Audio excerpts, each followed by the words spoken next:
Oh, oh, hey. Yes. By whatever means necessary. You are welcome, sir. Mr. Majority Leader. Thank you, Mr. President. I believe for the last time in the 72nd or 71st General Assembly, I move a call of the Senate. 1, 2. Can I get some That's help 100%. from the Senate? There we go. Now we have 100%. We have a Don and we have a quorum. We have a Don and a quorum. The call of the Senate has been motioned and properly sustained. Will the sergeants please close the doors, keep the senators in, retrieve the missing senators? Mr. Carpenter, at your leisure. Senators Aguilar, Baumgartner, Cook, Quorum, Court, Crowder, Donovan, Finberg, Fields, Garcia, Gardner, Guzman, Hill, Holbert, John, Jones, Hill, Kagan, Kafalis, Kerr, Lambert, Lumberg, Marble,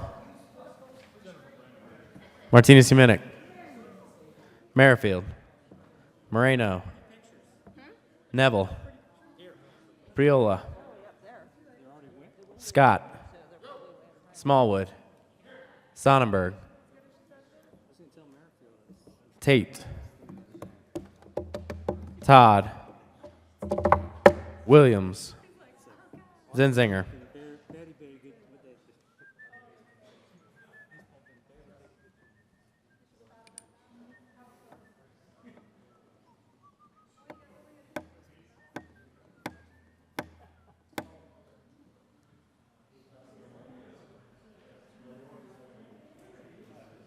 We were told to wait 15 minutes to give them time to finish that, and we did.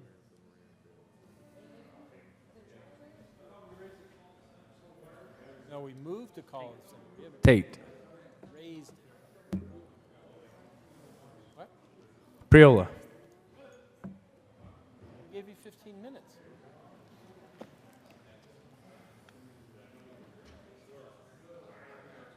Cook, Now you have to wait. Garcia, Donovan,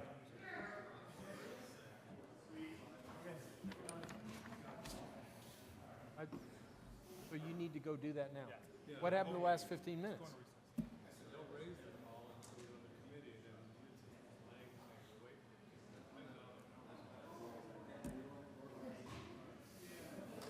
Mr. Majority Leader. Thank you, Mr. President. I move the call be raised. Motion is to raise the call. Those in favor say aye. All opposed, no. The ayes have it, and the call is raised. Mr. Majority Leader. Thank you, Mr. President. I move the Senate stand at recess till 9:30 p.m. tonight. Hey, Mr. Majority Leader, can you lift that motion for just a moment? I withdraw the motion.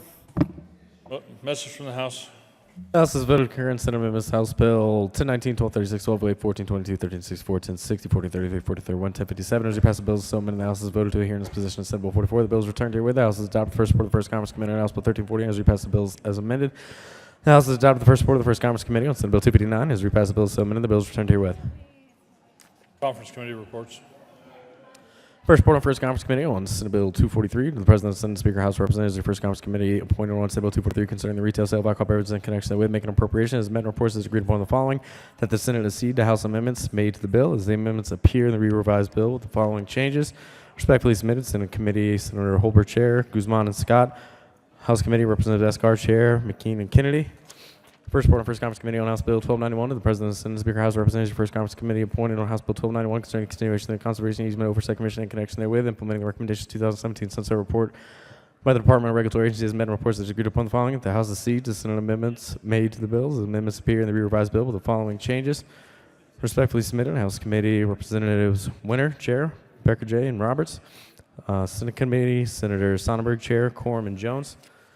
First report on First Conference Committee, House Bill 1256, the President, Senate, Speaker, House of Representatives, First Conference Committee appointed House Bill 1256 concerning continuation of the regulation of civil rights issues in connection with implementing recommendation in the Department of Regulatory Agencies 2017 Sunset Review and report on the Colorado Civil Rights Division and the Colorado Civil Rights Commission and continue the division and commission and making the appropriations and met reports that it has agreed upon the following, that the Senate recede from its amendments made to the bill as the amendments appear in the revised bill and that the following amendments be substituted there.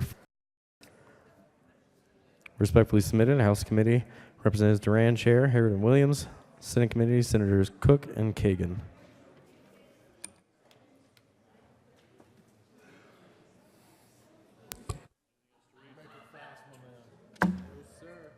Mr. Majority Leader. Thank you, Mr. President. I move the Senate stand in recess till 9:30 p.m. Motion is for the Senate to stand in recess till 9:30 p.m. All those in favor say aye. All opposed, no. The ayes have it.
Mr. Majority Leader. Thank you, Mr. President. For real this time, I move a call of the Senate. Call of the Senate has been moved and properly sustained.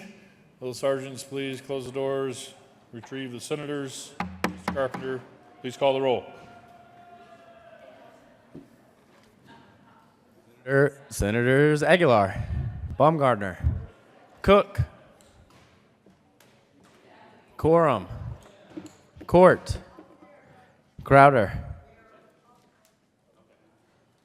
Donovan, Binberg, Fields, Garcia, Gardner, Guzman,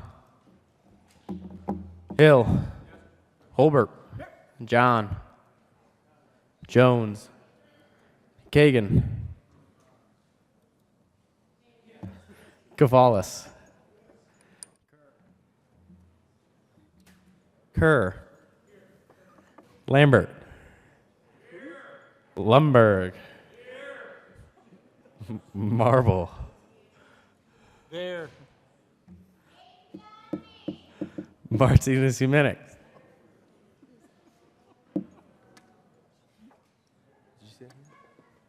Okay. Merrifield, Moreno, Neville, Priola, Scott, Smallwood, Sonnenberg, Tate, Todd, Williams, Zinzinger, Crowder,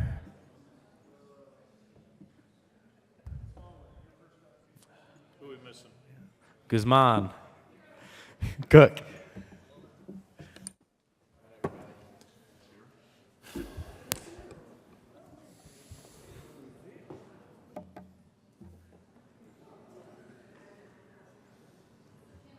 Here.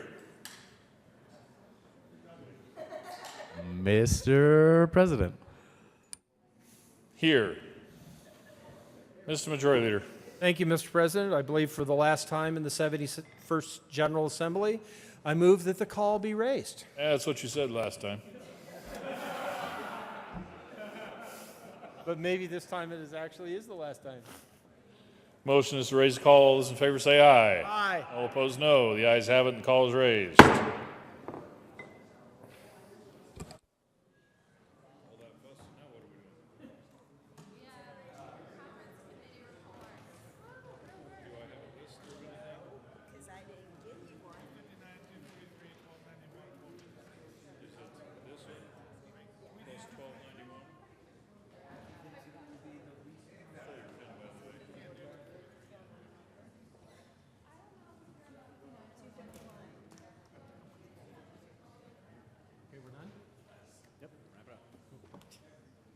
Move adjourn sine die.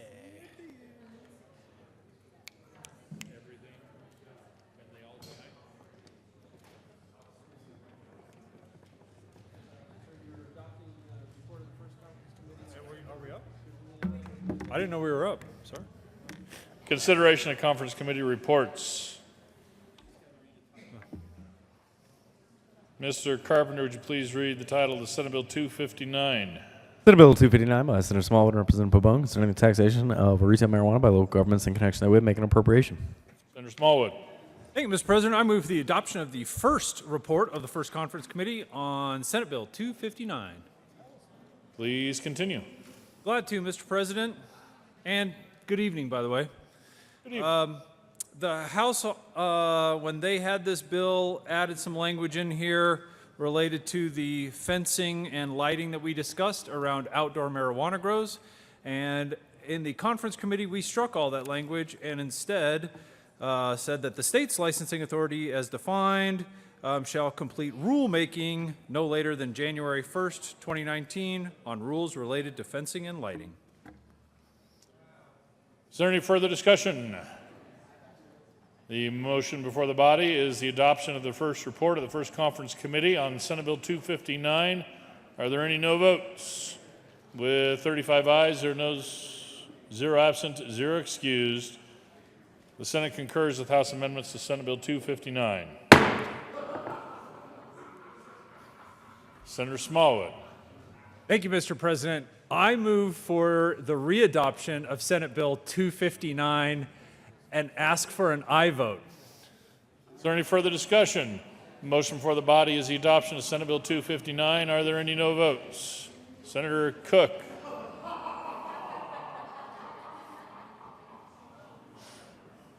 With 34 ayes, 1 no, 0 absent, 0 excused, Senate Bill 259 is repassed. Co-sponsors. Senator Cook, did you want to be a co-sponsor? No, that's good. Senator Sonnenberg. Mr. Carpenter, would you please read the title to House Bill 1291?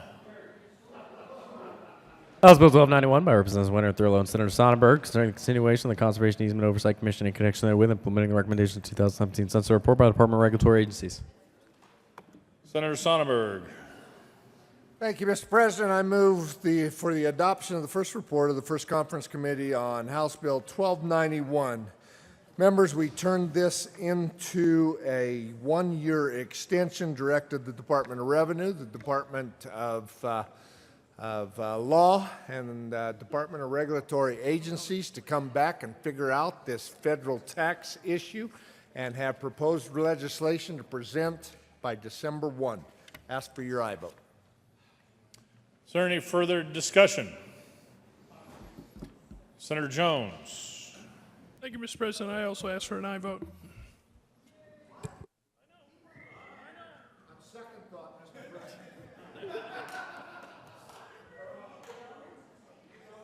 Senator Jones. As Rodney King said, can't we all just get along?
I moved 1291, the adoption of the first report.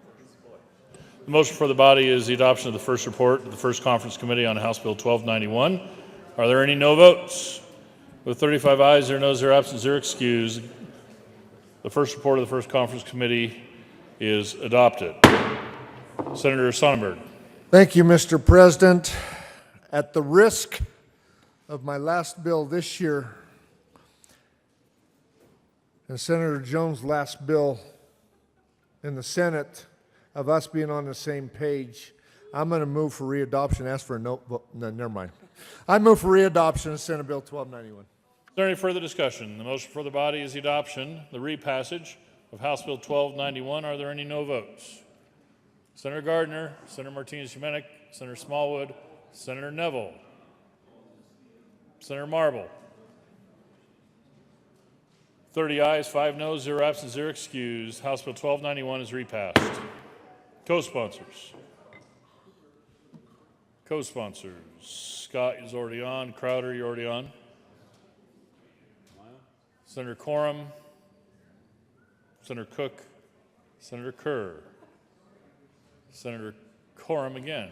Senator Baumgardner.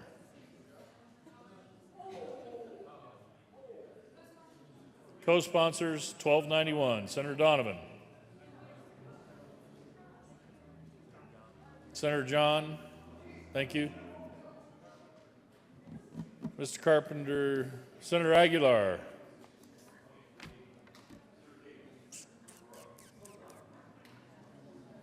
Mr. Carpenter, would you please read the title of House Bill 1256? House Bill 1256 by Representatives Duran and Harris, Senator Gardner, concerning the continuation of the regulation of civil rights issues in connection therewith, implementing recommendation of the Department of Regulatory Agencies 2017 Sunset Review and report on the Colorado Civil Rights Division of the Colorado Civil Rights Commission to continue division and commission and making appropriation. Senator Cook. Thank you, Mr. President. I move for the adoption of the second report of the Second Conference Committee on House Bill 1256. And Any further discussion? this is a Senator Kagan. sorry, members. This is a compromise that was worked out over a long period of time. It's a very narrow bill, but a very important bill. Most importantly, it stops any party from having a partisan majority on the Colorado Commission, on the Civil Rights Division and the Civil Rights Commission. Senator Williams. Thank you, Mr. President. And members, it's been a long conversation, but it's a good compromise, and I ask you for an aye vote to restore the Colorado Civil Rights Division and the ability to protect those in the Colorado who may have been discriminated against. Thank you. Is there any further discussion? Senator Gardner. Thank you, Mr. President, and I thank my colleagues who served on the conference committee and those who worked to forge this compromise conference committee report. I want to thank the senator from Wheat Ridge who worked really hard in helping to forge this compromise that's been placed in front of you for approval. I did not sign the conference committee report, and I was the no in conference committee. This is a conference committee report that does not do the one thing that this body did 35-0, and which those of us who worked on this bill asked to be done and believed was necessary to restore balance to the Civil Rights Commission, and that was to ensure that the gubernatorial appointments were subject to a very real legislative oversight. Thank you, Mr. President.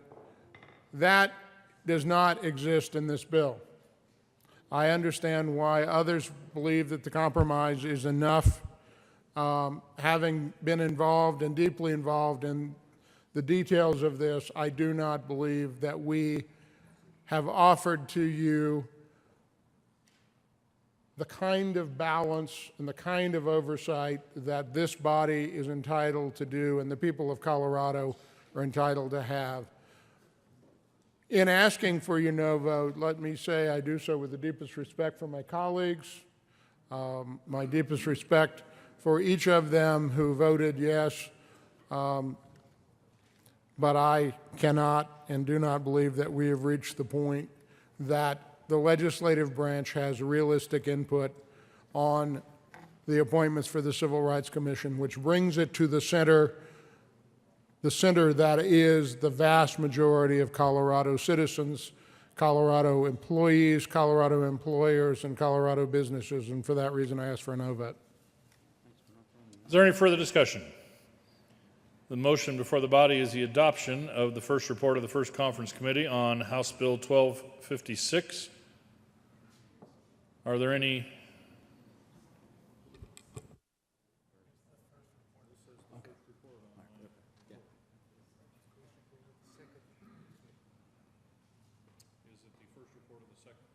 Yes. Of the second committee. Then the conference committee report is incorrect.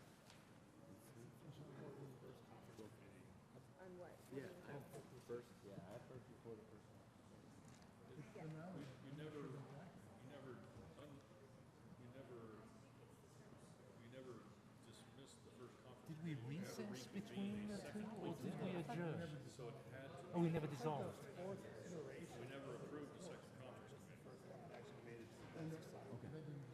Oh, they didn't dissolve. First report of the first conference. Okay. First report. Motion for the body is the adoption of the first report of the first conference committee on House Bill 1256. Are there any no votes on the report? With Senator Gardner, Senator Neville, Senator Hill, Senator Marble, Senator Lundberg, Senator Priola, Senator Lambert, Senator Majority Leader Holbert, I got you, Senator Priola. With 27 ayes, 8 noes, 0 absent, 0 excused.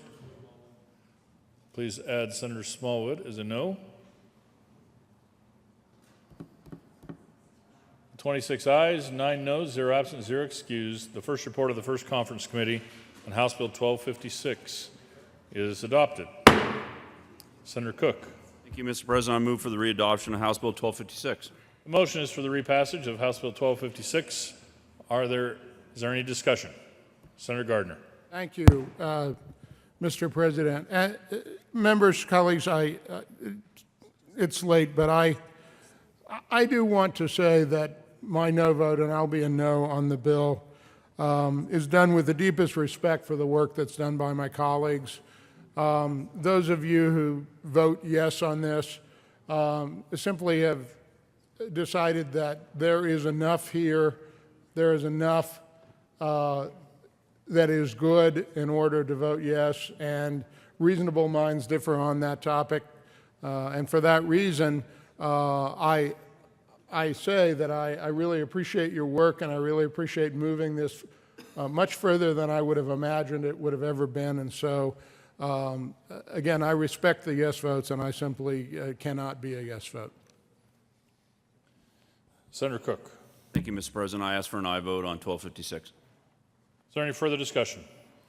Motion before the body is the repassage of House Bill 1256. Are there any no votes? Senator Gardner, Senator Lundberg, Senator Lambert, Senator Hill, Senator Marble. With 30 ayes, 5 noes, 0 absent, 0 excused, House Bill 1256 is repassed. Co-sponsors.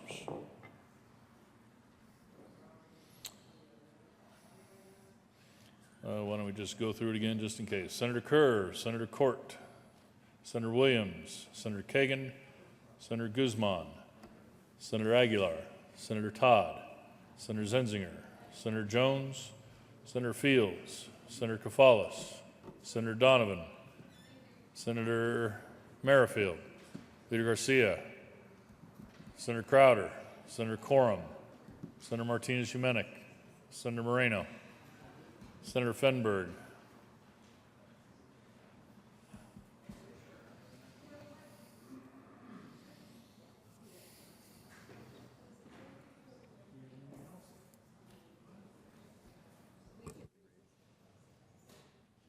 Conference Committee reports. First report on First Conference Committee on Senate Bill 200 to the President of the Senate and Speaker House of Representatives. Your First Conference Committee appointed Senate Bill 200 concerning modifications of Public Employees Retirement Association hybrid defined benefit plan necessary to eliminate with a high probability the unfunded liability of the plan within the next 30 years as met reports that is agreed upon the following. 1, that the Senate accede to amendments made to the bill as the amendments appear in the re-revised bill with the following changes. 2, that under the authority granted the committee to consider matters not at issue between the two houses, the following amendments be recommended. Respectfully submitted to Senate Committee, Senators Sonnenberg, Chair, and Priola. House Committee, Representatives Becker, Kay, and Pabon and Van Winkle.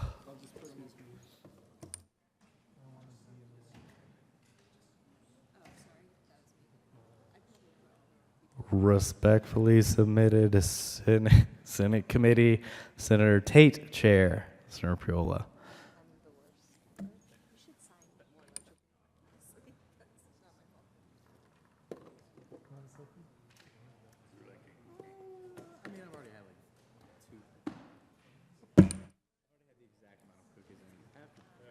Is there anything else we can do right now?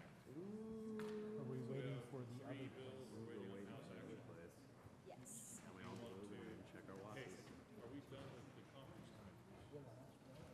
No. We got 3 more. 200, 252, 243. Met, yes. So the only thing we're waiting on is House action on 3 more bills. Yeah. Okay. Mr. Majority Leader. Thank you, Mr. President. Members, we are waiting for the House to take action on 3 bills: Senate Bill 200, Senate Bill 252, and Senate Bill 243. We can't do anything until they take action on those 3 bills, but that's what we have left. Again, 200, 243, and 252. Mr. President, I move the Senate stand in recess until 10 p.m. this evening. Please don't go far. The motion is for the Senate to stand in recess until 10 p.m. All those in favor say aye. All opposed, no. The aye has it, and we will stand in recess.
the senator from Adams County, District 24, and the senator from District 28 in Aurora.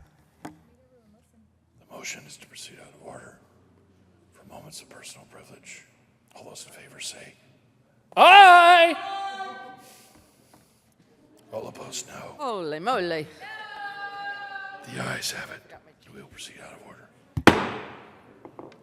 Hi, I'm Batman.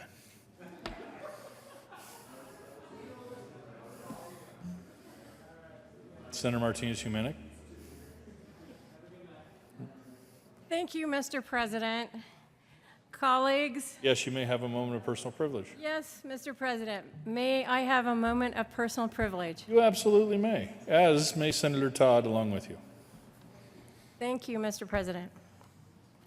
Colleagues, we're here today to bring forward a tribute regarding cancer screening. Since this is our last day of the 71st session, and we have a lot of members in our community who are ill with cancer, we felt it very important to share the message and make sure that people remember to get their cancer screening. So I'll read the first part of the tribute, and then I'm going to have Senator Todd read the, or no. You go ahead and read the whole. Okay. Yeah, go ahead and do the whole thing. She has something she's going to read that's separate. So thank you for listening. The Colorado Senate convened in the second regular session of the 71st General Assembly hereby encourages all citizens of Colorado to visit cancerscreenweek.org for cancer screening resources and to talk to their healthcare providers about their individual risk factors for cancer, and to become more oriented and understand the recommendations for and the benefits of cancer screening. Because many cancer deaths could be avoided with early and appropriate cancer screening and detection, as many cancers are often preventable, and early detection and treatment are critical into saving lives. We hereby declare the first week of December 2018 be known as Cancer Screen Week, on request of Senators Beth Martinez-Humanic and Nancy Todd, given this 9th day of May 2018 at the State Capitol in Denver, and signed by our great president, Kevin J. Grantham, President of the Senate. Thank you, Mr. President. And this is a really serious topic, and I know that folks that are listening in and paying attention, tonight is the last night of session.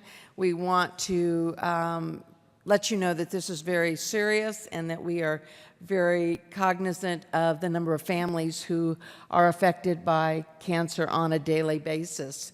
I do want to share with you, and I know many of you know Mayor Steve Hogan in Aurora, and he was diagnosed in March and has been fighting for his life.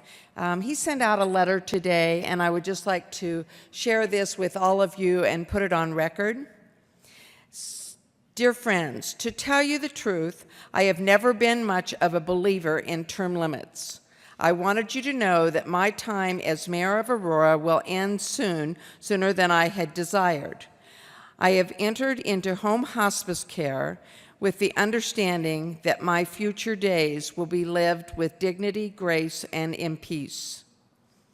Please know that my cause of life in public service, it has always been my distinct honor to serve as the Colorado State Representative and Aurora City Councilman and as mayor of the city of Aurora. Having served 34 years in elected office, the time has passed all too quickly.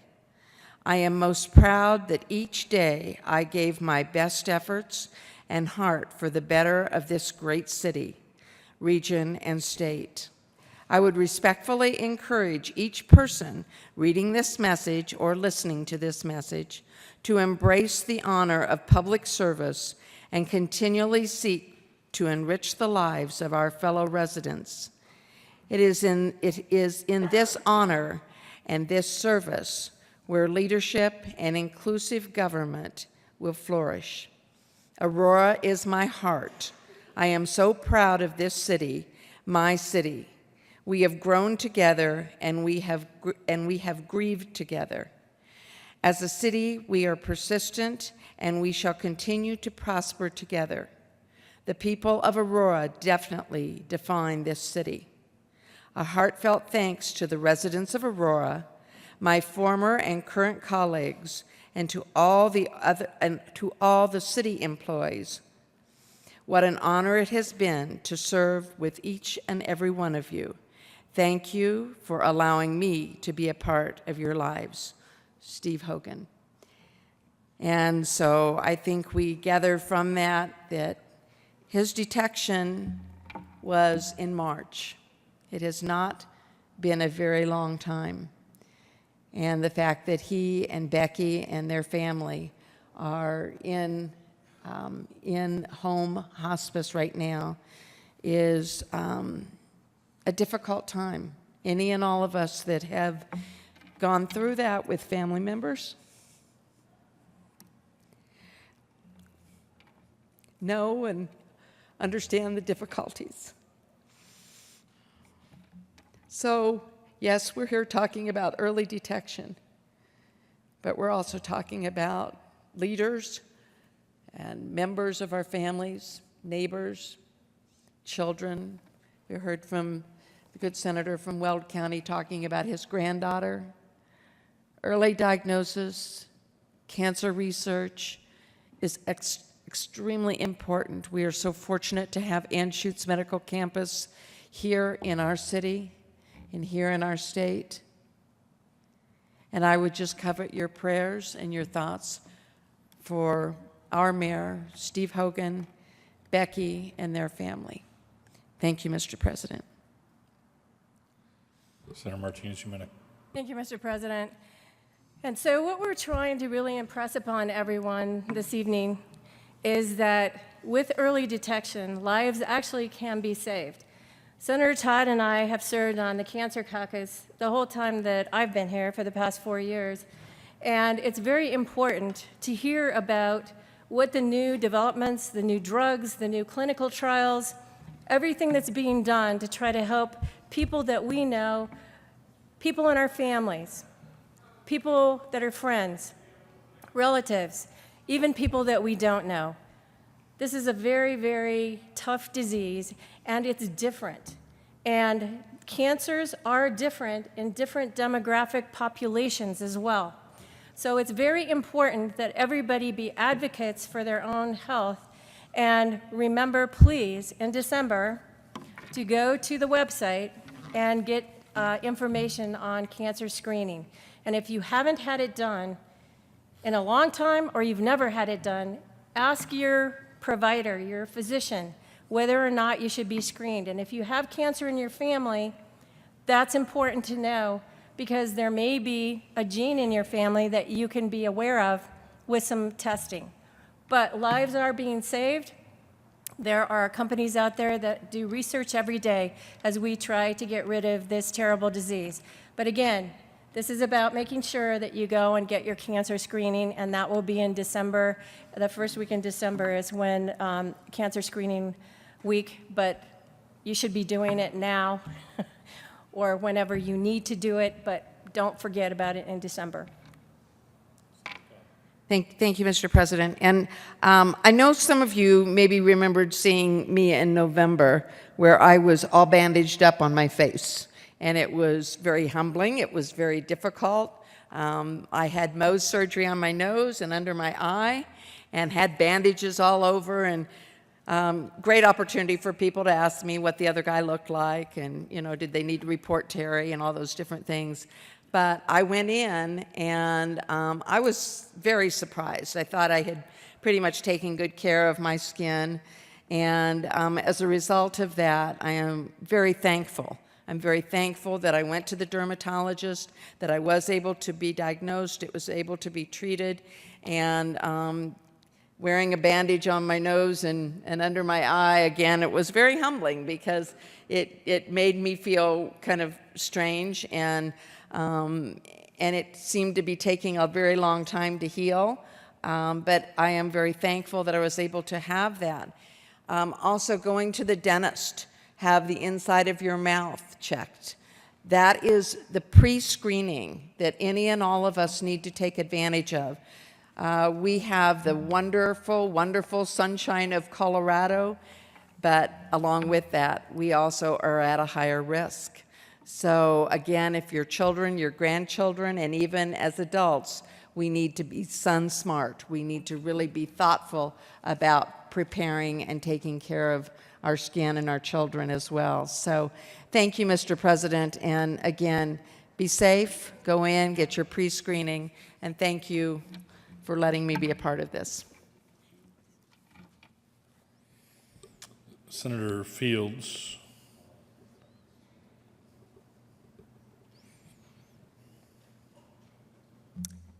Thank you, Mr. President, and I stand in support of this, I think it was a resolution, tribute, as it relates to those who are suffering with cancer. It reminds me of my dad. He was diagnosed with pancreatic cancer, and it's almost like, it was like a silent killer for him because he was diagnosed in December and he was gone in January. And then in looking through his documents and his paperwork, I found out the reason for his cancer was caused by being exposed to Agent Orange when he was serving in Vietnam. But he never shared that with me. I had to find out after his death, and I wish I would have taken much more active involvement in his care and looking at the reasons why. But also, I come down here to talk about my mayor.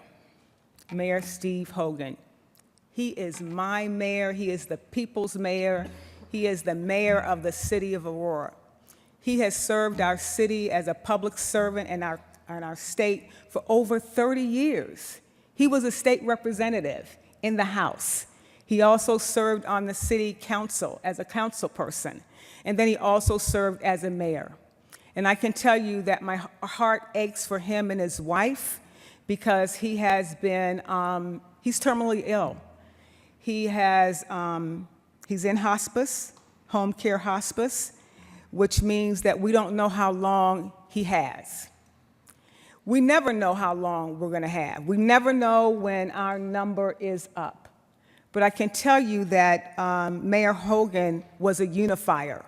When I think about the tragedy that happened after the theater shooting, you know, there's no playbook to deal with that kind of crisis when someone goes into a theater with a high-capacity magazine and they shoot up as many people as possible.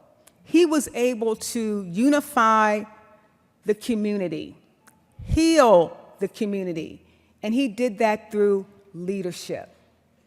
And he never wanted Aurora to be defined by that tragic moment. Wouldn't use the name of the shooter. He helped us all heal by just listening. So I have the utmost respect for Mayor Hogan for just unifying our city. When you think about Aurora with a number of refugees, and we're considered a city, a sister city, where it's a community that is open and receptive to diversity.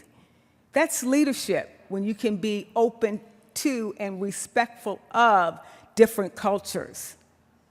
I remember even in my own personal tragedy, the mayor was there for him. He was always just a phone call away. So when I think about all he's done for our city, it's just amazing being there for 30 years and seeing what Aurora looks like today. We have an A-line. We have now light rail that goes from 8 Mile all the way down 225, connecting up to DIA. It takes visionary leadership to do that. We have the Gaylord Hotel that's popping up. That's visionary leadership. We have so much going on in Aurora. When you think about East Colfax, which is part of my district, what it used to be like when we had a string of hotels where there was a lot of people were just doing all kinds of crimes and prostitution up and down Colfax that has been cleaned up. We have an art district because of a visionary leader like Mayor Hogan. Our city is going to be struggling right now dealing with this reality of our mayor. So I'm asking each of you and the community to let's keep the family lifted up in prayers during this time.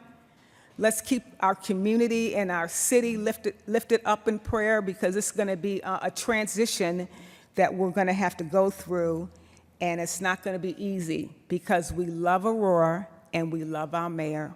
Thank you, Mr. President.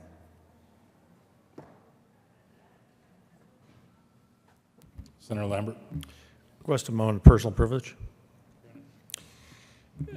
Members, and I presume anybody that may watch this record, without divulging any privacy or confidences, I think our members and citizens should know that we have some members in the legislature who are currently suffering from this terrible disease and the treatment that goes along with it. I'll not mention any names, but people should know, and I think there's a mandate in the Bible that says to to pray for those in leadership. And we have some members who, at this late hour in the last day, 10:30, are serving the government despite their pain, despite their fear, despite their risk. And several of us have prayed for them throughout this session. I would encourage you to do the same.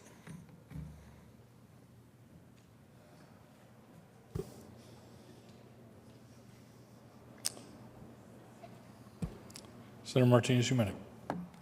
Thank you, Mr. President. I request another moment of personal privilege. Granted. Thank you. I have a second tribute, colleagues, and for members of the public. The Colorado Senate convened in the second regular session of the 71st General Assembly hereby recognizes Sepsis Awareness Month. The Colorado Senate hereby acknowledges that sepsis is a leading cause of death in the United States, killing over 3,000 Coloradoans each year, and that educating citizens about the causes and symptoms of sepsis is critical to reducing fatalities. Because more than half of the sepsis deaths in Colorado are preventable, and early identification and proper treatment can actually reduce the sepsis mortality rate dramatically, we hereby declare that September 2018 be known as Sepsis Awareness Month. On request of Senator Beth Martinez-Humanic, given this 9th day of May 2018 at the state capitol here in Denver, Colorado, and signed by the President of the Senate, Kevin J. Grantham. Colleagues,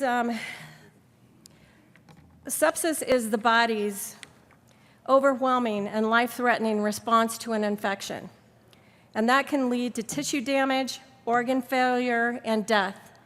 In other words, it's your body overactive and toxic response to an infection.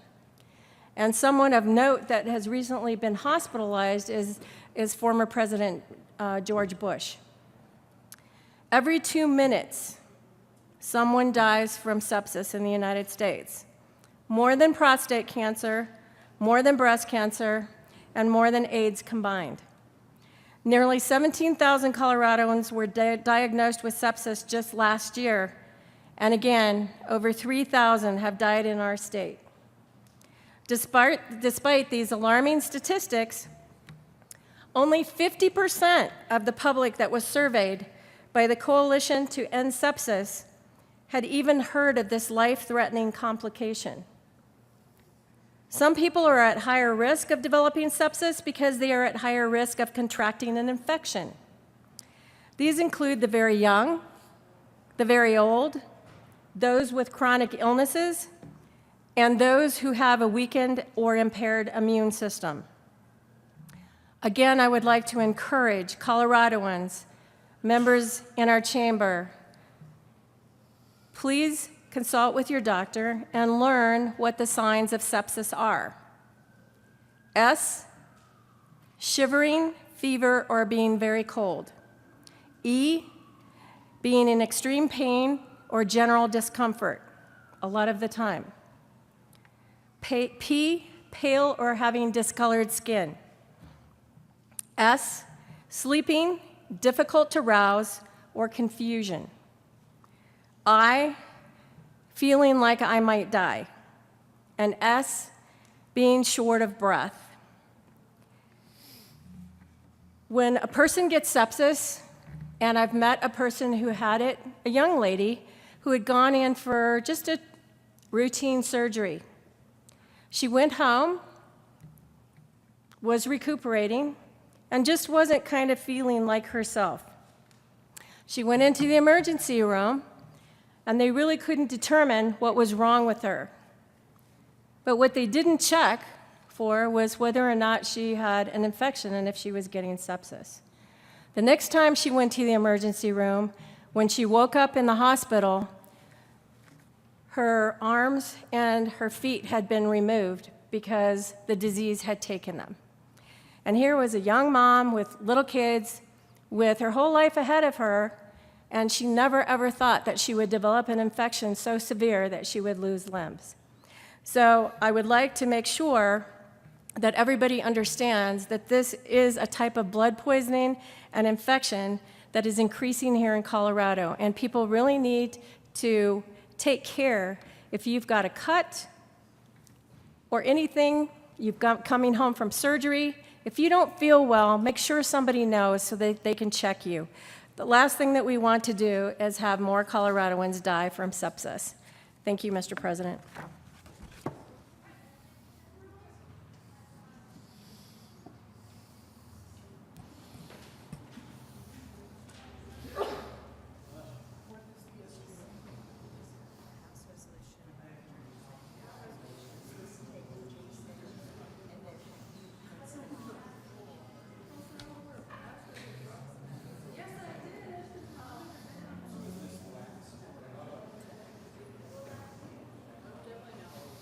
Pencil.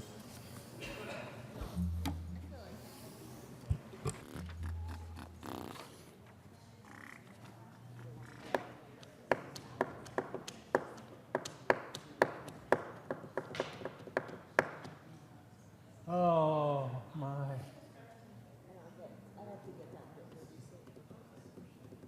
We've got an hour and over 24 minutes. What's the rush? To be precise, an hour, 24 minutes, and 9 seconds. They're working on 200 now. Oh, that's good. I wish they would do something other than that first, because that might take an hour and 24 minutes.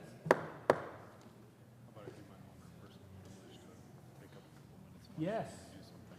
Yes. Would you recognize him for a moment of personal privilege without a motion, or do you want a motion? Shorty here.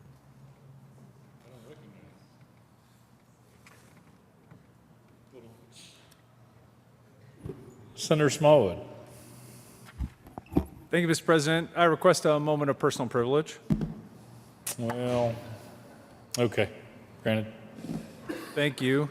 And colleagues, friends, sorry to bring some bad news at the end of a long day, but I thought you might want to know that a constituent of mine, who's now a police officer in Casper, Wyoming, was shot on Sunday in the line of duty. If you follow Wyoming news at all, you've probably heard about it already. There was a shooting in Casper on Sunday afternoon where Casper police officer Jacob Carlson was shot 5 times in the back. He is, and I'm trying to get updates, I'm trying to get updates online, and they seem to be a day old, but it appears at last report he's in critical condition at Wyoming Medical Center.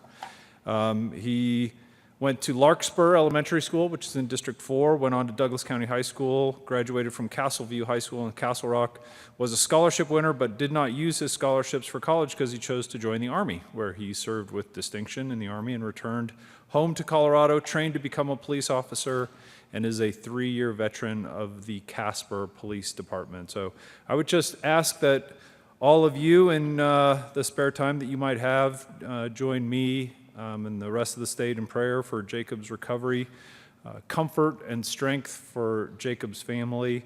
I'm sure the family would appreciate knowing that we're all sending love and support from the Capitol. Thank you, colleagues. Thank you, Senator.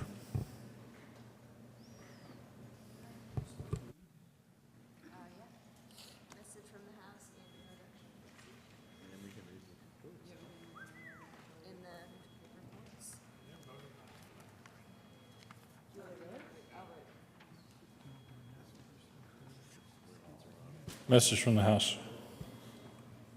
The House is adopted and returns herewith Senate Joint Resolution 12. The House is adopted and transmits herewith House Joint Resolution 1022 is printed in the House Journal, May 9th, 2018. Introduction of resolutions. House Joint Resolution 1022 by Representative Becker Kay and Senator Holbert concerning adjournment sine die.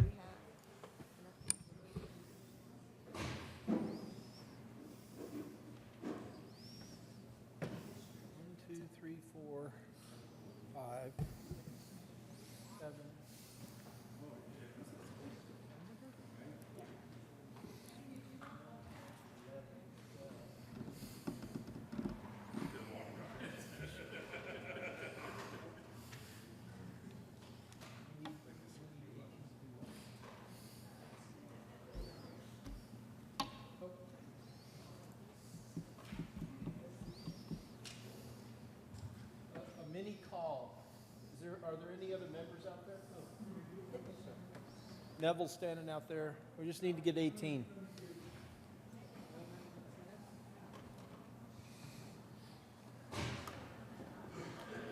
Three, 4, 5.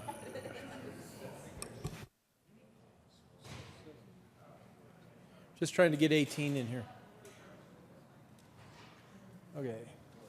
1, 2, 3, 4, 5, 6, 7, 8, 9, 10, 11, 12, 13, 14, 15, 16, 17, one more.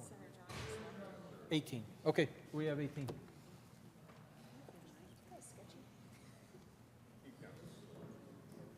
Oh, 19. My goodness, yes. Sorry. One.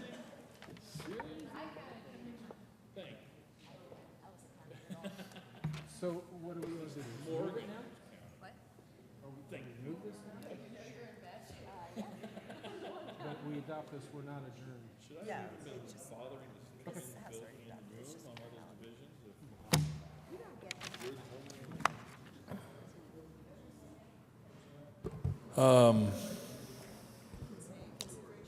I don't see anyone in the well. Oh, Majority Leader Holbert. Thank you, Mr. President. I move House Joint Resolution 181022 concerning adjournment sine die.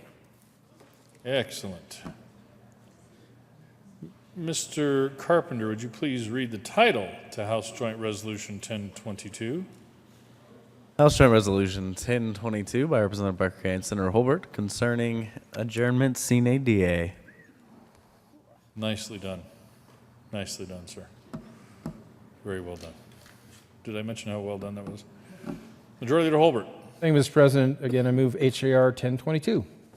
Ask for an aye vote. Is there any discussion on House Joint Resolution 1022? Seeing none, the motion for the body is the adoption of House Joint Resolution 1022. Are there any no votes? Seeing none. 35 ayes, 0 noes, 0 absent, 0 excused. House Joint Resolution 1022 is adopted.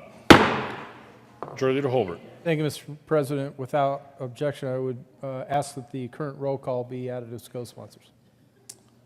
Is there any objection? Seeing none, the current roll call will be added as co-sponsors. That would be up to that man up there, but I think probably so. Okay, Senator Lundberg. Thank you, Mr. President. I do request a moment of personal privilege. Granted. Thank you, Mr. President. At this very late hour, I would like to just pass this information on to the Senate. Last week, I gave notice of the death of a soldier from the Berthoud area, Specialist Gabe D. Conde. I want you to know that the memorial service has been set for this Saturday at 1 p.m. at Life Bridge Church in Longmont. So I want you to be aware of that. It's a big facility, and people are certainly welcome to come and honor the life and the sacrifice of this young man. Again, it's this Saturday at 1 p.m. at Lifebridge Church in Longmont. Thank you, Mr. President. Thank you, Senator. Conference committee reports. First majority report of First Conference Committee on Senate Bill 252 to the President of the Senate and Speaker House of Representatives. Your First Conference Committee appointed on Senate Bill 252 concerning actions related to determination of competency to proceed in connection therewith, making appropriations and met a majority thereof. Reports that it is agreed upon the following. 1, that the Senate accede to amendments made to the bill as the amendments appear in the re-revised bill. 2, that under the authority granted the committee to consider matters not at issue between the two houses, the following amendments be recommended. Respectfully submitted. Senate Committee, Senators Gardner, Chair, Senator Lambert. House Committee, Representative Lee, Chair, Representative Wist. First minority report on First Conference Committee on Senate Bill 252. The President of the Senate and Speaker of the House of Representatives, your First Conference Committee appointed on Senate Bill 252 concerning actions related to determinations of competency to proceed in connection therewith, making appropriation is met. And a minority thereof reports that it has agreed upon the following. 1, that the Senate accede to amendments made to the bill as the amendments appear in the revised bill. 2, that under the authority granted the committee to consider matters not at issue between the two houses, the following amendments be recommended. Respectfully submitted. Senate Committee, Senator Aguilar. House Committee, Representative Weissman.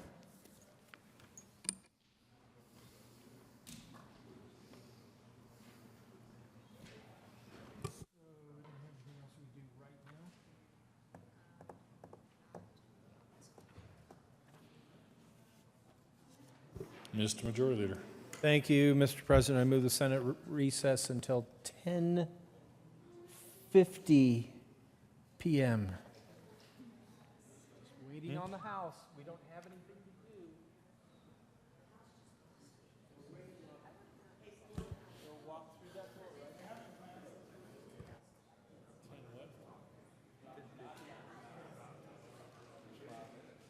Without objection, the Senate will be in recess till 10:50.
Senate will come back to order. Message from the House. The House has adopted the first report of the first conference committee on Senate Bill 200 as repassed bill, so amended the bills returned herewith.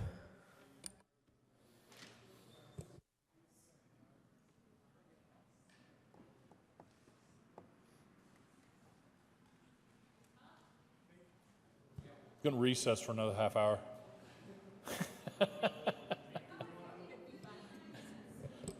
54.5 minutes.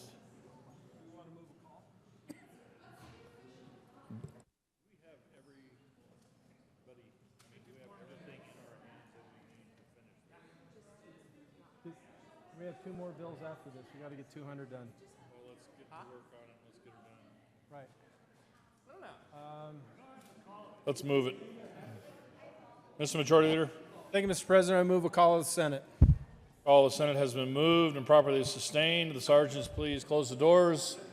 Retrieve the senators. Mr. Carpenter, please call the roll.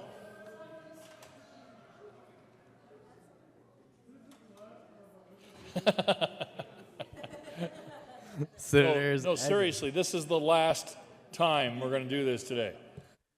Senators Aguilar, Baumgartner, Cook, Quorum, Court, Crowder, Donovan, Finberg, Fields, Garcia, Gardner, Guzman, Hill,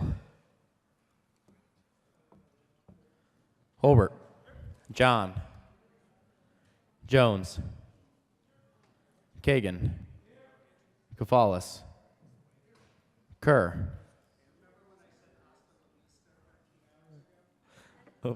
Lambert,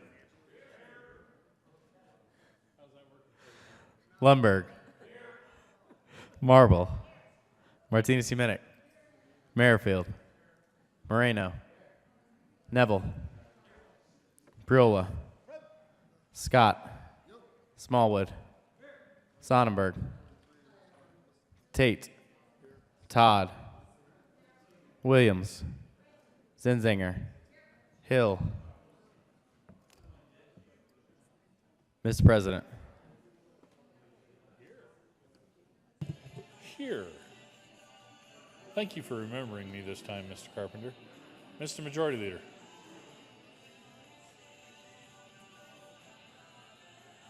Thank you, Mr. President. I move the call be raised.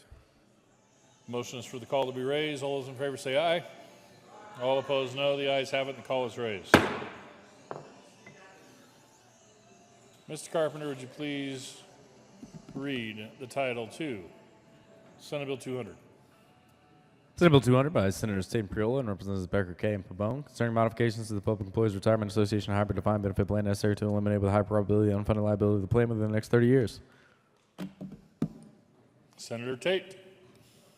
Thank you, Mr. President. I move that we adopt the first conference committee report to the first conference committee on Senate Bill 200. Would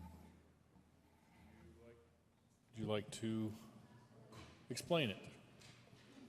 No? Okay. The motion is for the first report of the first conference committee on Senate Bill 200. Are there any no votes?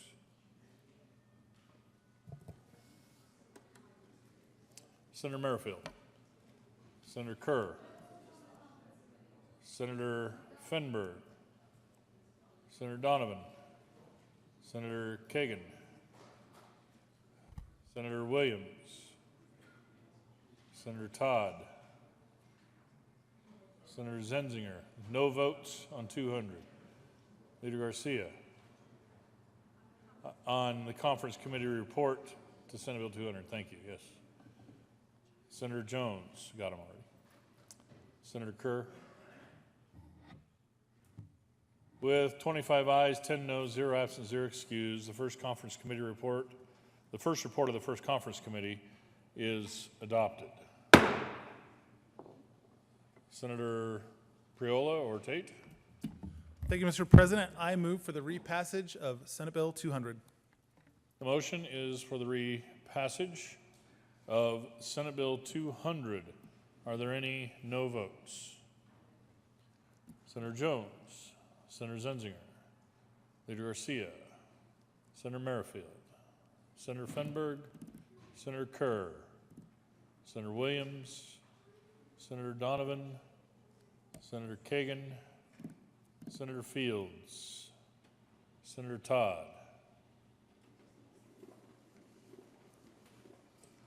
24 ayes, 11 noes, 0 absent, 0 excused. Senate Bill 200 is repassed. Co-sponsors.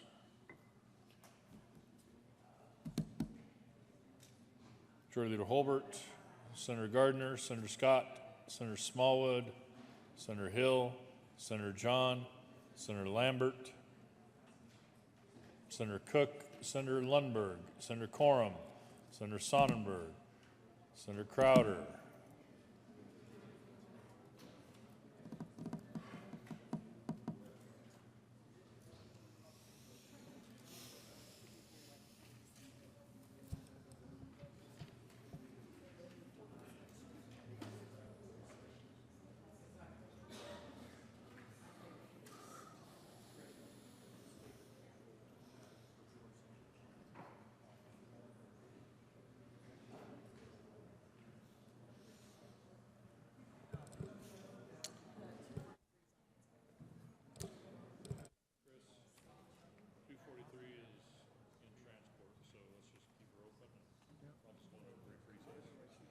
Majority Leader Holbert.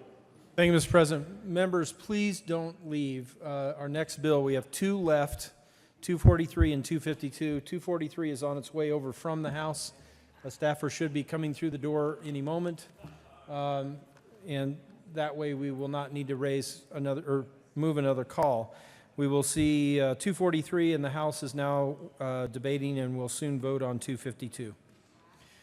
Mr. President, I move that the Senate stand in a brief recess until 11:14 p.m.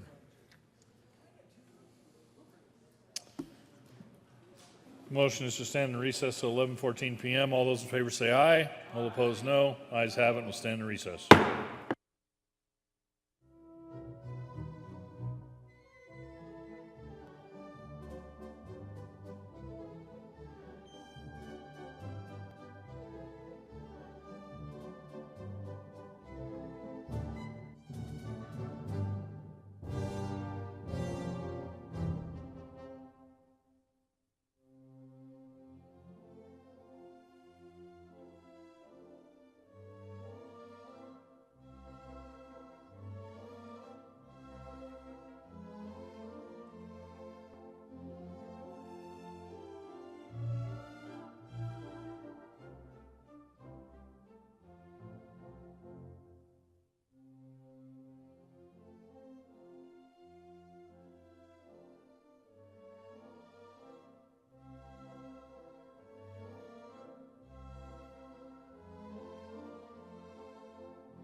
Senate will come back to order. Message from the House. The House has adopted the first report of the first conference committee on Senate Bill 243 and has passed the bill so amended. The bills returned herewith.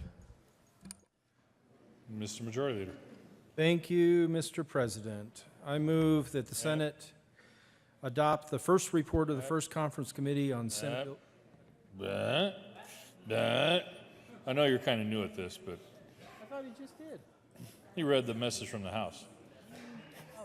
Mr. Carpenter, would you please read the title slowly, very, very slowly, Senate Bill. to Senate Bill 243? Senate Bill 243 by Senator Holbert and Guzman, Representatives Escar and McKean, concerning the retail sale of alcohol beverages and, in connection therewith, making an appropriation. Senator, Mr. Majority Leader. Thank you, Mr. President. I move that the Senate adopt the first report of the first conference committee on Senate Bill 243. Would you like to explain the conference committee report? I would love to, Mr. President. Mr. President, members of the Senate, the conference committee very closely adopted most of what was in the House version of 243, with the following exceptions. There was a clarification that businesses, FMBs, fermented malt beverage licensees, that are permitted are establishing business on as of January 1st, 2019, would have grandfathering in the bill. We clarified that. We also adopted the Senate version of delivery, the delivery made by an employee of the fermented malt beverage retailer who is at least 21 years of age and using a vehicle owned or leased by the licensee.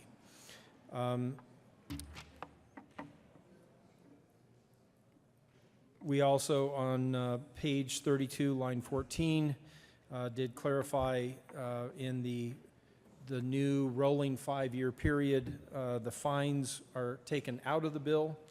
That, I think, is about the extent of the amendment. There was discussion about the 1,500-foot radius between new FMBs. The House reduced that down to 500 feet. A good point was made that a city block is about 900 feet, and if it was 1,000 or 1,500, that would limit no more than, say, one FMB per city block. So we did agree to that 500 feet. Happy to answer any other questions, so do ask for an aye vote on the conference committee report.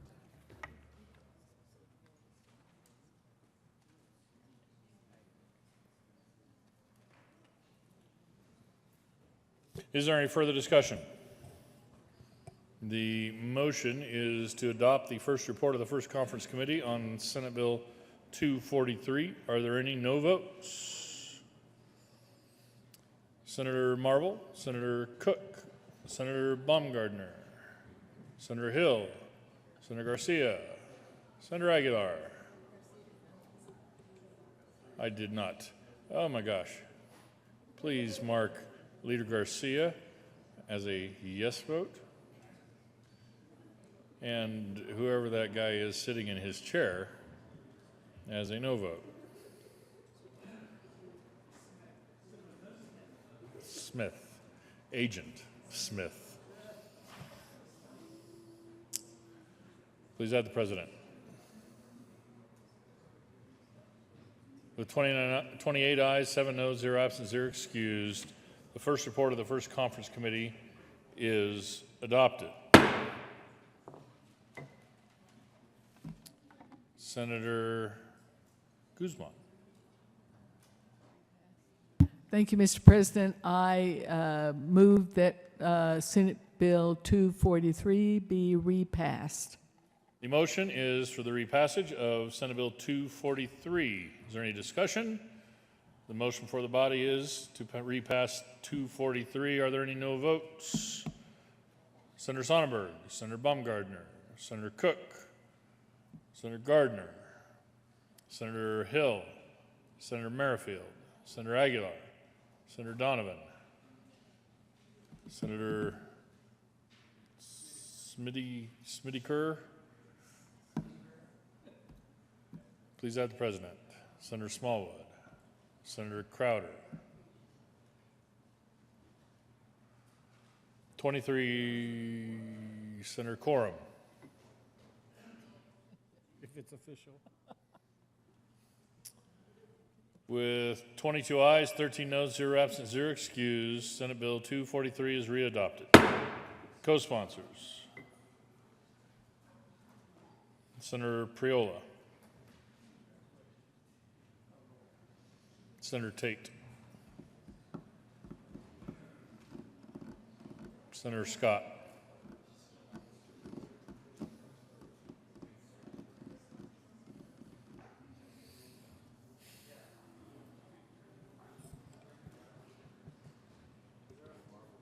Senator Marble.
Mr. Majority Leader. Thank you, Mr. President. I move that the Senate stand in recess till 11:25 p.m. Senate will, without objection, stand in recess until 11:25 p.m.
Leader. Thank you, Mr. President. I ask for reconsideration on Senate Bill 200. Ask for a no vote. The motion is for reconsideration on Senate Bill 200. Are there any no votes? Mr. Majority Leader, Senator Jones, Senator Guzman, Senator Tate. No votes on reconsideration.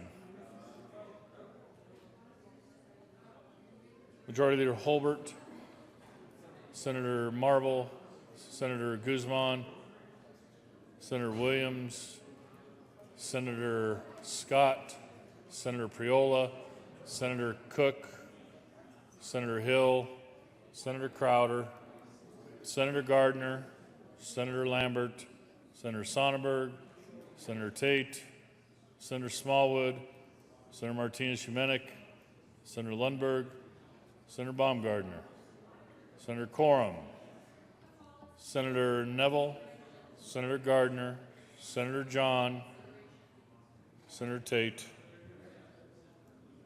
Senator Jones,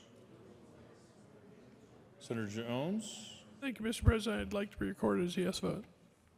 You will be recorded as a yes vote. These are no votes on the motion of reconsideration. You wish to be a no vote on reconsideration. Senator Kafalis.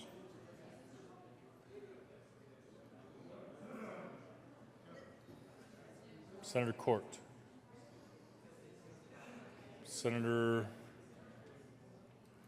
please add the president. 12 ayes, 23 noes, 0 absent, 0 excused. The motion for reconsideration fails.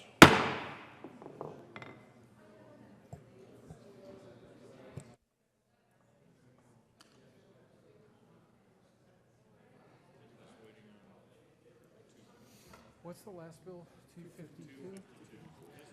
Mr. Majority Leader. Thank you, Mr. President. Members, we are waiting for Senate Bill 252 to come over from the House. That is our last bit of business before that all-important motion. It is on the way. It is on the way. Please don't go astray. Mr. President, I move the Senate stand in recess until 11:29 p.m. today. The motion is to stand in recess till like now, 11:29 p.m. All those in favor say aye. All opposed, no. Ayes have it, and we'll stand in recess.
Senate will come back to order. Message from the House. The House has adopted the first report of the First Conference Committee on House Bill 1291 as repassed the bill as amended. The House has adopted the first report of the First Conference Committee on Senate Bill 252 and has repassed the bill as amended. The bill is returned herewith. Mr. Carpenter, would you please read the title of the Senate Bill 252? Senate Bill 252 by Senators Gardner and Lambert and Representative Lee and Young concerning actions related to determinations of competency to proceed and in connection therewith making an appropriation. Senator Gardner. Thank you, Mr. President. I move the first majority report of the First Conference Committee on Senate Bill 252. The motion is for the first majority report on the First Conference Committee on Senate Bill 252. Senator Gardner. Thank you. Members, I strongly ask for your aye vote This bill, you will recall, sponsored by Senator Lambert and myself, concerns jail-based restoration services for defendants who have been determined to be incompetent.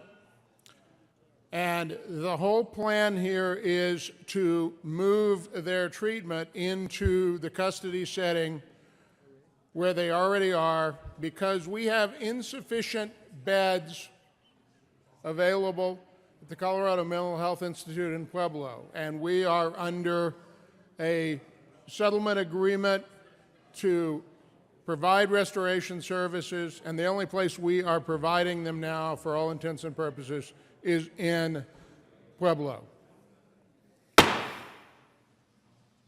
Thank you, Mr. President.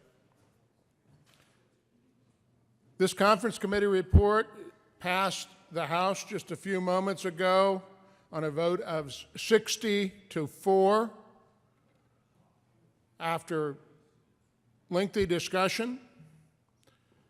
What the bill does is it provides that someone who is in custody must be restored to competency or moved to an inpatient setting in 60 days, except that if the court is presented with a showing that an additional 30 days is likely to lead to restoration, then there's an additional 30 days.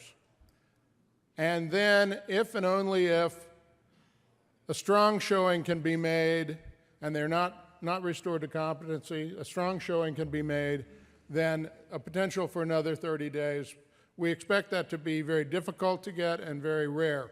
But the fact is that a mental health bed in Pueblo is $1 million a year per bed.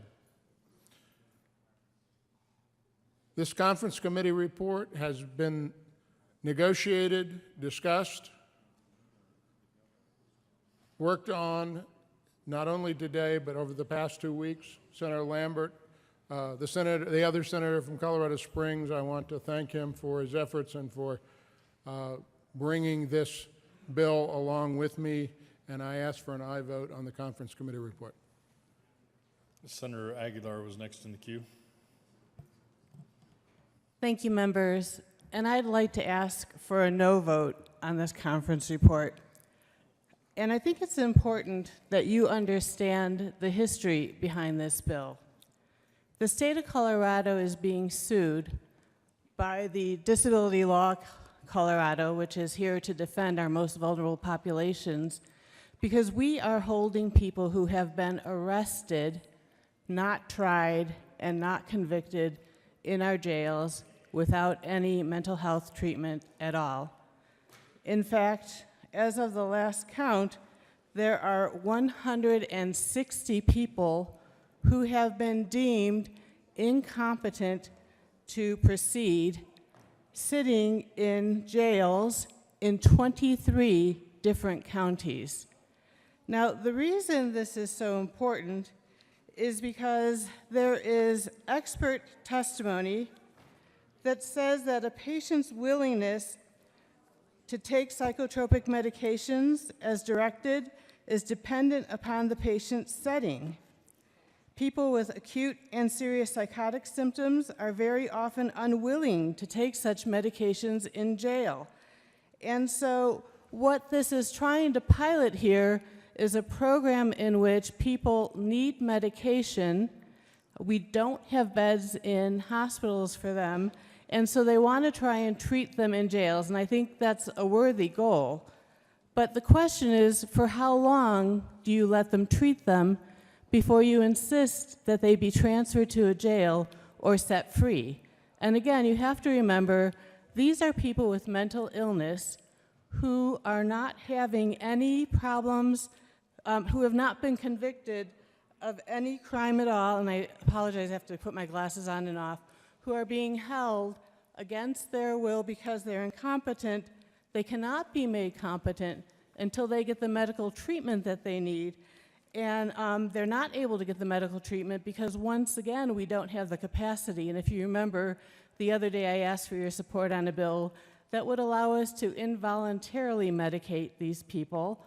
But now we're trying to say, well, we're going to just let them sit in jail and get their treatment in jail, even though we know that it's hard for patients to get better in the setting such as jail, because there needs to be the trust in the facility and what's called a therapeutic environment. And when they can't create a therapeutic environment, then the person who are trying to care for them, the doctors or the nurses or the social workers, are not able to make any ground. In addition, these people need individual therapy, and they're going to be asked sometimes to have their therapy with a television monitor.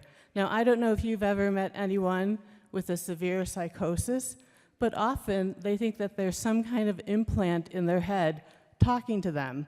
And so now we're saying you're incompetent to proceed to trial, and you need a treatment.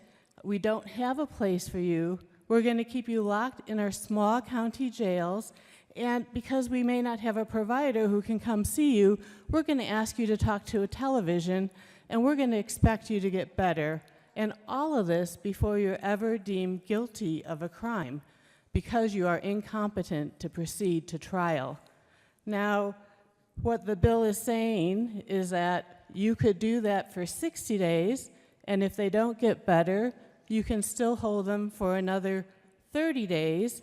And the contention here is not that 30 days, which already is unreasonable. Remember, you've been arrested, your defense attorney finally comes to see you a week later. Your defense attorney says, I don't think this person is competent. They get an order for an evaluation. It takes up to 45 days to get that evaluation done and reported. So now you've been in this jail potentially 55 days. At that point, finally, you're adjudicated incompetent to proceed, and then you have to get some treatment, and then we find out, well, we don't have any beds in the state hospital, so either we let you just sit here, which is what we're doing right now for 160 people in our state in 23 different counties, or you put them into treatment in the jail if this bill passes.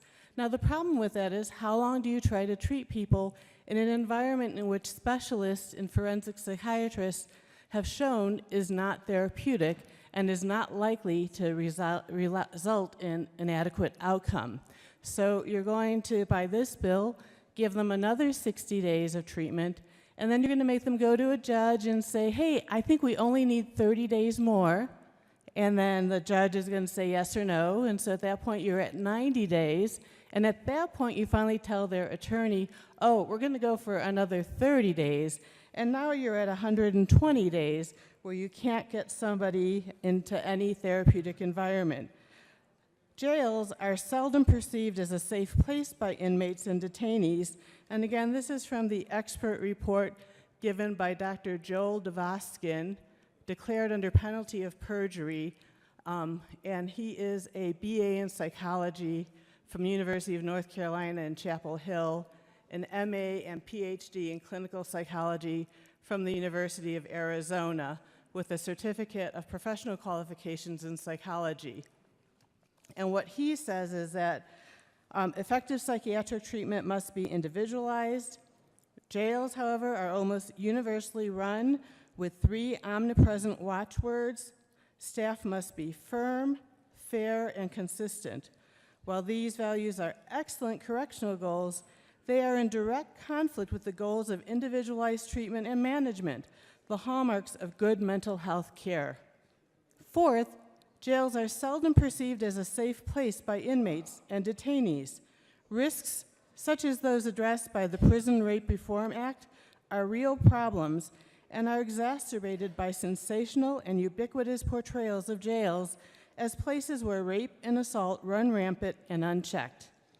Inmates' understandable fears for their own safety can make them loath to accept psychotropic medication, which will tranquilize them and leave them less alert and less vigilant in the event that they need to defend themselves.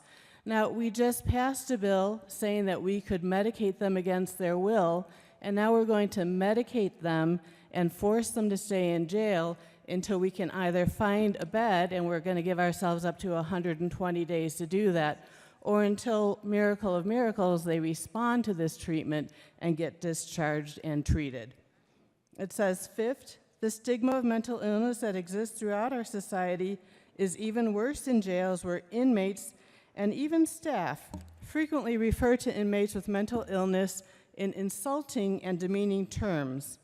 This doctor says, I have visited hundreds of correctional institutions. The large majority use some sort of idiosyncratic and offensive nickname, e.g. bugs, to refer to inmates with serious mental illness.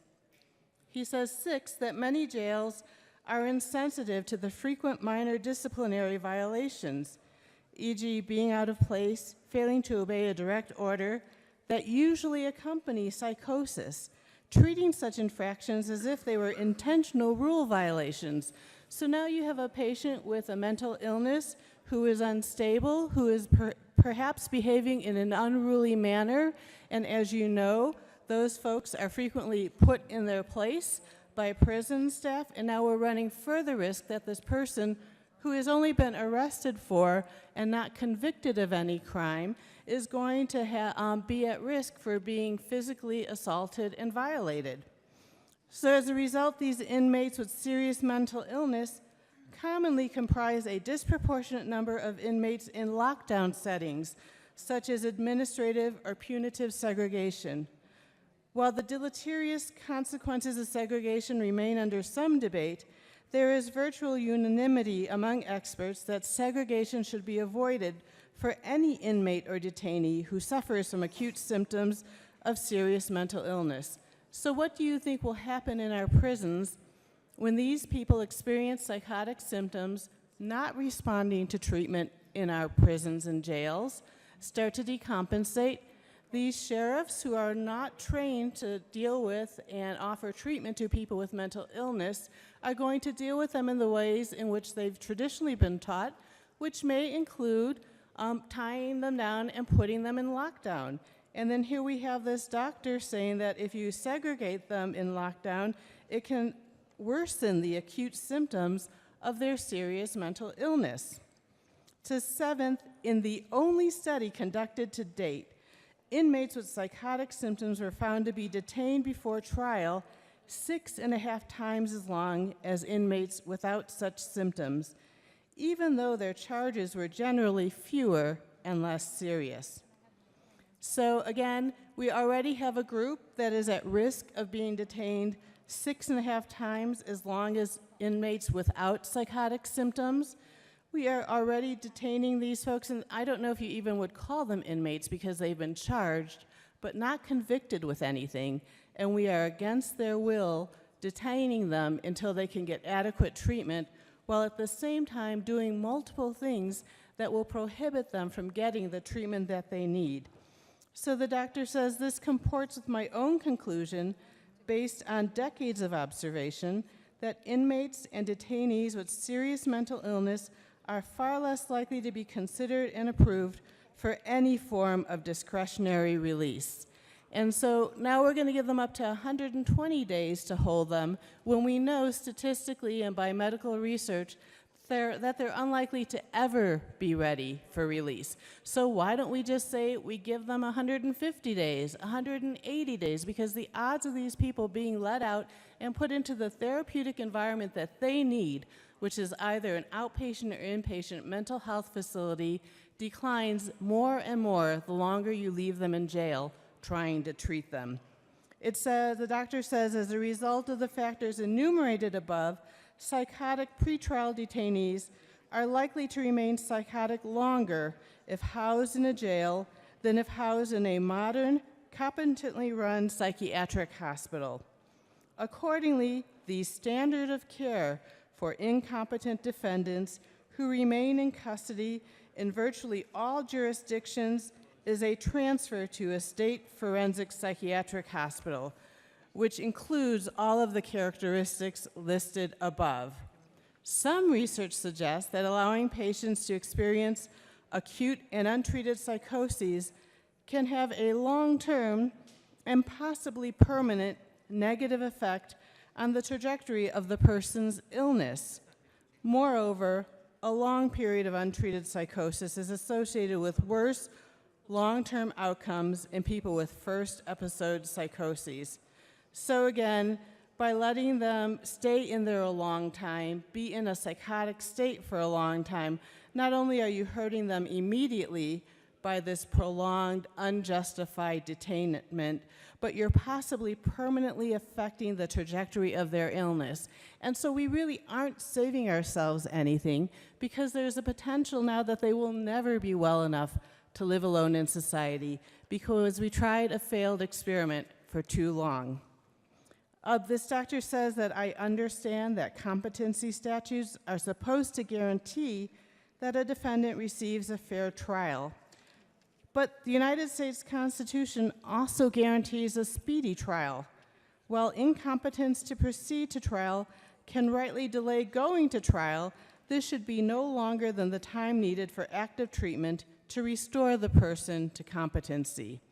By housing psychotic inmates in jail instead of in a hospital, pretrial detainees with psychotic symptoms are likely to be prevented from proceeding to trial for far longer than is reasonably necessary to restore their competency. So again, because they're in the jail, they're going to end up being prevented from going to trial and having this situation resolved for longer than is necessary to restore their competency. So after acute psychoses, the second most common reason for a finding of incompetence is intellectual disabilities. And as you know, people with intellectual and developmental disabilities have a very special place in my heart because of my daughter and the families that I have met through my daughter, many of whom have adults who look like normal people, but but actually do have intellectual disabilities, and people don't recognize it. So what this psychiatrist says is that after acute psychosis, the second most common reason for a finding of incompetence is intellectual disabilities that are serious enough that a defendant appears unable to learn the nature of the charges or proceedings against him or her, and or the defendant is unable to assist in his or her own defense. In forensic hospitals across the United States, the standard of care for such persons includes observation, further assessment, and diagnosis designed to ascertain whether such disability is treatable or permanent. The standard of care also includes some form of educational intervention, wherein incompetent patients are taught, for example, the roles of the various players involved in a trial, the basic legal concepts that are likely to be discussed in a trial, and how to work with counsel. Such educational intervention has two purposes. One, attempting to render the person competent so that he or she can quickly resume the journey through the criminal justice system, and two, determining whether the disability that led to the finding of incompetence was due to ignorance, which is ameliorable, or a lack of capacity, which should lead to a timely finding that the person is not restorable. So now the question is, if you have an adult with significant developmental disabilities, and yet they appear normal, and their behavior is portrayed as being somebody who's fighting treatment, without any understanding that they don't have the capacity to understand what it is you're even talking about. You know, I have a friend who has a son with spina bifida who appears really cognitively intact. And I asked him about who cleans his house, and he said he gets the vacuum cleaner out and vacuums every other day. And I asked my friend, does he do that? And she said, no, he just makes that up. But if you looked at him and talked to him, you would never guess he made that up, because he appears to be fully competent. So we're running the risk here with this bill that somebody who has an intellectual and developmental disability who has done a crime, and maybe it's a serious crime, maybe it's a minor crime, is going to be held in the jail where he has no idea what's going on, or she, I shouldn't assume it's a man, and she has no idea why she's being held. She's been charged, but she's not been found guilty, and they're going to be held there while they can't understand this, in these small rural jails where the sheriffs and the local folks really are overwhelmed by how to treat them. And you can imagine their response to seeing a television trying to talk to them about what's going on and what they need to get better. I mean, it's just not going to do the job. And so they could potentially be held there for 60 and then 90 and then 120 days before they're finally put into an appropriate setting where perhaps it can be determined that, in fact, this person never had a clue what was going on. And the thought to me of that happening to these children of some of the families that I know, who I know can appear very typical but really are not, is really quite alarming. And in no way do I think we should condone that or make that legal. This doctor also says that in my experience, only a very few jails in the United States have formal competency restoration programs. I am unaware that the legality of these programs has ever been tested or determined by a federal court. And this is important because what we would be approving with this bill is a jail-based competency restoration, which is a program that has never been tried or proven. And in fact, in this case, the reason this bill is brought forward in the first place is that the federal courts have found that we have been violating the constitutional rights of our prisoners who have been deemed incompetent to proceed by holding them for way too many days in jail and not letting them get the treatment that they need in a therapeutic facility, whether that be inpatient or outpatient. This psychiatrist says some jail competency programs exist in name only, consisting of inadequate or barely adequate psychiatric care. Other such competency programs include some version of classroom instruction regarding court and trial processes. In both cases, however, the amount and quality of the competency restoration program is vastly inferior to that found in forensic psychiatric hospitals. And again, whether the competency program includes some version of classroom instruction regarding court and trial processes, or whether it consists of inadequate or barely adequate psychiatric care, and I'm not certain what kind of psychiatric care is available in the Netherlands of our state, in far southeastern Colorado in Senator Crowder's district, far northeastern Colorado, Senator Sonnenberg's district, far northwestern Colorado, the senator from Sulphur Springs district, or far southwest Colorado, the senator from Montrose's district. So in these districts, well, I think southwest is probably good because they have Durango. But anyway, in these districts, you would need a competent psychiatrist to really even hope to make any progress for these people. And I think that the possibility of having this in a live face-to-face format is really very limited, and that instead we need to be making it imperative and yea, verily a rule that these people be transferred more immediately to a therapeutic environment, whether that be a hospital or a clinic or some other facility that they can form a working relationship with, perhaps our crisis centers. But these folks, again, who have been arrested but not convicted, should not just be held interminably in jails where they cannot get the treatment that they need, where we will never have the therapeutic environment that they need. The psychiatrist goes on to say that I believe including the potential for outpatient restoration, as Louisiana does in its statute, is a good idea. But this option is not likely to be used for two reasons. First, setting aside a defendant's presumed innocence, there are many caveats in Louisiana's statute that exclude those charged with certain crimes from consideration for outpatient restoration. The purported reason for denying such persons pretrial release is the presumption that people with mental illness are by definition dangerous. This presumption is inaccurate and discriminatory.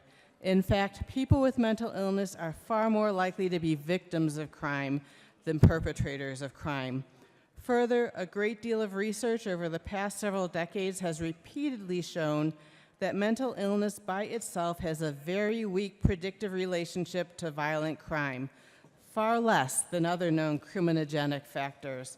So then he's saying that, unfortunately, often these people get held even longer because there's this bias against them that they are increasingly dangerous. And this bias is inaccurate and discriminatory, and in fact points out what I think many of you know, that people with mental illness are more often victims than perpetrators. And so now we have a victim who has been charged with a crime, has not been convicted, has been identified as being incompetent, held in one of our small local county jails, waiting for a bed, during which time perhaps their disease is further decompensating, during which time they are running the risk of further worsening their disease long term, not just in the short term. And they then have a weak chance of being discharged.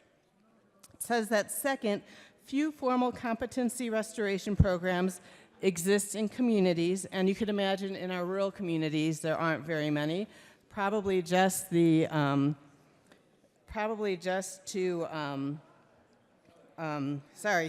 formal competency restoration programs exist in communities, and few judges understand that such programs are only necessary for the minority of incompetent defendants whose intellectual disabilities and limitations are the cause of their incompetence.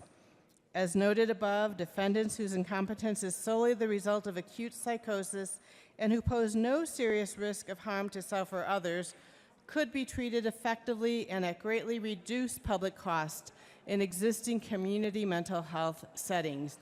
You know, one of the things we hear repeatedly is that our community mental health centers are not doing the job that we need them to do. And with this bill, we are giving them a further excuse not to move forward with that.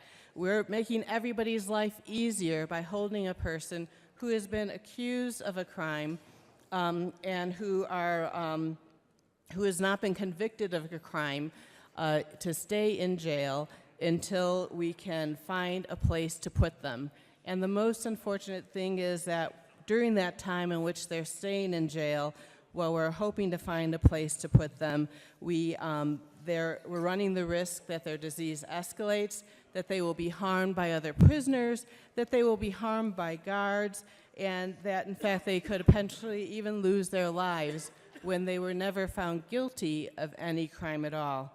In fact, during testimony for Senate Bill 252, there was a written testimony submitted by W. Neil Gowenschmidt, PhD, who is a clinical and forensic psychologist.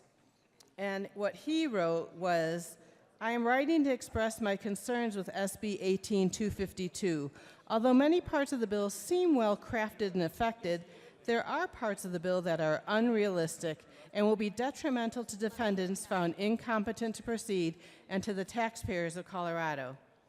This Neil Gowenschmidt, who actually works for our department, says, I am an expert on competency restoration.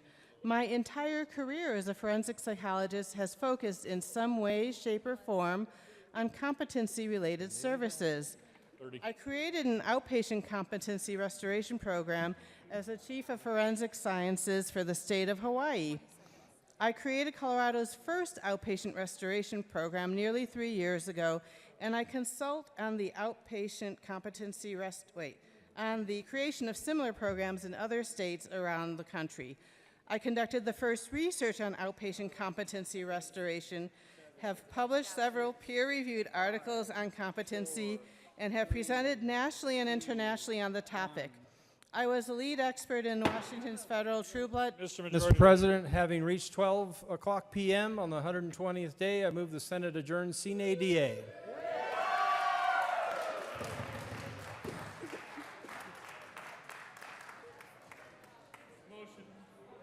The motion is for the Senate to adjourn sine die. All those in favor say aye. All opposed, no. The ayes have it, and the Senate stands adjourned sine die.